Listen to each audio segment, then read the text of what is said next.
একটা সময় ছিল যখন তুমি শুধু আমাকে নিয়ে ভাবতে, আমার কথা চিন্তা করতে, এবং আমি বিশ্বাস করতাম আমাদের অগোছালো গল্পটাও একদিন পূর্ণতা পাবে।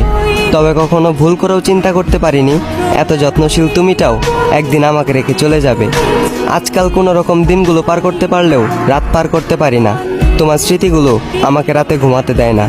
যখনই তোমার কথা মনে পড়ে আমার চোখের কোণে জমে থাকা এক টুকরো মেঘ থেকে অনবরত বৃষ্টি ঝরে। যখনই চোখটা বন্ধ করে ভাবি তুমি আর আমার না, তুমি আজ অন্য কারো ঘরে, তখনই আমার জীবিত আত্মা আমাকে মৃত ঘোষণা করে। জানি না কি এমন ভুল করেছিলাম, কি এমন করেছিলাম পাপ, যে পাপের কারণে সৃষ্টিকর্তাকে সেজদা দেওয়া কপালটাও আজ এতটাই খারাপ। জীবন যখন দাঁড়ায়